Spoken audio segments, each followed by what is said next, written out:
That's it, huh? Smile with your crab. There you go. Out here once again with the crab killer, knocking them down. Wait, that's a hefty one too. Haha. Come on. I'm trying to do this with one hand. There you go. That's it. Haha. Drop it here? Yeah, right where you found it. Alright. That's a monster. It's almost the size of a freaking lobster. The wife's all proud.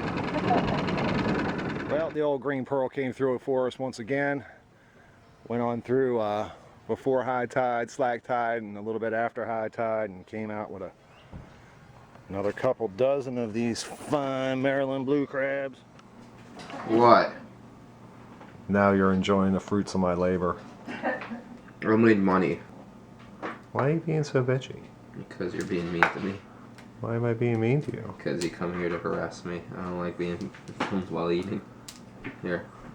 Want me to eat buttocks? It's a jackass. The old pearl hasn't looked this good since the day she came home, which was already 25 years old and full of leaves and a bunch of holes. But I did a lot of cleaning. I know a lot of you are thinking to yourselves, it's like, what does this got to do with race boat life? Well, let me tell you. I already have what I would call some one-dimensional boats. I mean, they have just single functions. And the biggest supporter, of course, is my wife, who allows me and supports me on doing all these stupid, crazy projects. And one thing that she's always liked to do, and she's done with her father when she was a kid and still to this day, is to crab. And I don't crab in, say, a race boat. That's just an absolute no-no. So we have this little gem, and it keeps life happy. And that's the key to life, is finding a middle ground and keeping everyone happy. Because I'm not really big on crabbing. I take it or leave it. I mean, I like being with the wife, of course, but you know, it's just baking in the sun for 19 or so crab, which again, on this market, #1 crabs are going for about $70 a dozen. So you can do the math, and it keeps peace and happiness. And I can always throw it out there when she says your boats. I'm like, your boat's out here too.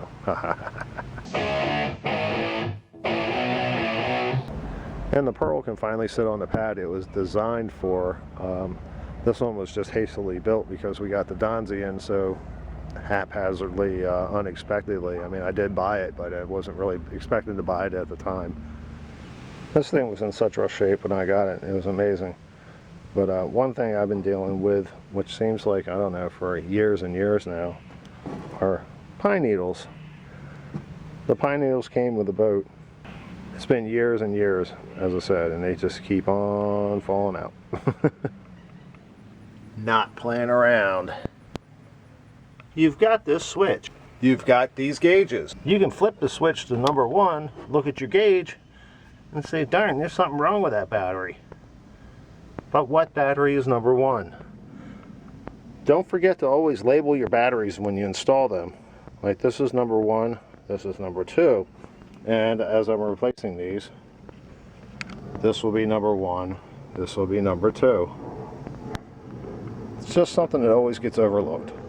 As I was saying before, I'm having some electrical issues with a Mini Fiberglass Freedom Machine here.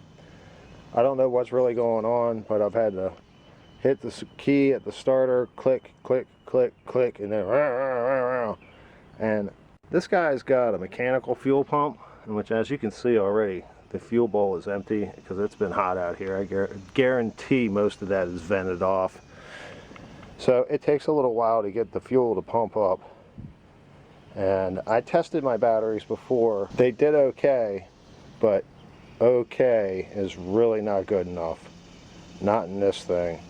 So I had one 800 amp battery and another 650 over here. And I'm going to go ahead and replace those with a couple 850 CCA batteries. Oh yeah. Now, if this doesn't spin the starter, it'll just weld it to the actual block.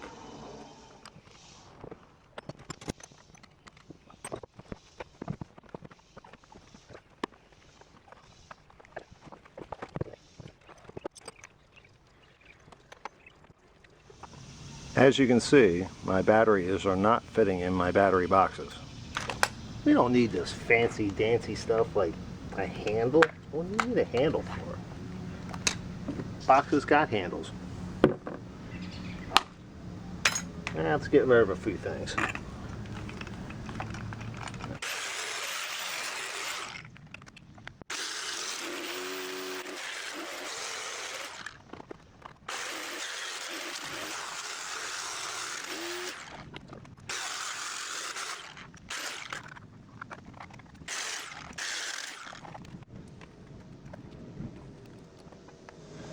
I'm sure it looks like I'm playing Captain Destructo with this battery and destroying it, but the reality is I'm not. I'm just taking off all the things that are additions. Like this is a tie down. It does a little bit of structure, so I left a little bit of it there that won't interfere with actually getting it in the box. But besides that, it should be 100%. It just doesn't have the added features of the handles and things like that now. Let's see if I can get this thing in the box. I also figure that anything that I took off structure-wise will be replaced with actually sleeving it in the box, because that's nice tight fit, that's for sure. Even made sure I cut my vent off a little bit, because it would have been actually sticking right up against the box. We didn't want that. Let's go get these things in the boat before it gets dark.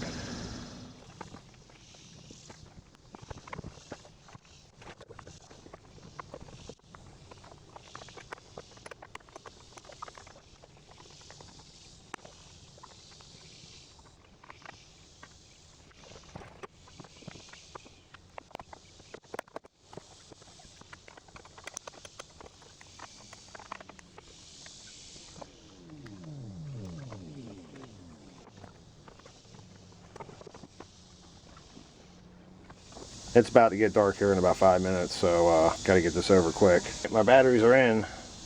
Guess you saw I broke a strap, and I was prepared for that. I got a couple, 3 or 4 of them things laying around just in case. I did have to pick the battery back up and re-thread it through there. That kind of sucked.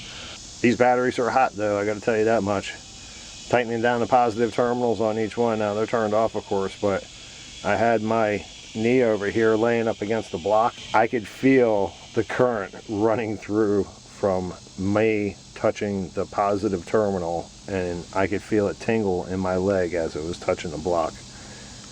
Yeah, as I said, if the starter doesn't turn, it'll be welded to the block.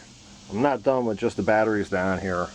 I already went ahead and got a shorter fan belt for my alternator. It's at its furthest, setting, so I'd rather have one that's a little tighter here, and I had to go find Dayco's code sheet to figure out what size was what and how much and how where, and I just kind of guessed it and bought 3 or 4. I also have a new starter runaway, and that should be the end of my electrical dreams. Everything is isolated, so I'm not really sure what's going on. Like I said, I really do think it was a battery. The number 2, when I took it out of the box, there was a lot of green slime sitting in the bottom of the box, which that's a telltale sign that it's been puking up something. So I think number 2 was bad in this group.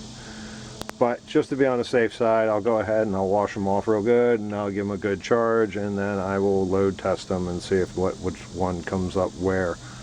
And if I have one good battery left over, hey, that's a good thing. Good battery left over. Race Boatism. You see, I got what I would call, I don't know. Well, we're on. That was a Race Boatism. And now at least the pad, no. And then we'll cut to another frame. Only have a tiny bit of tile, only have a bit of twilight here. Put that before the first one. Race Boatism.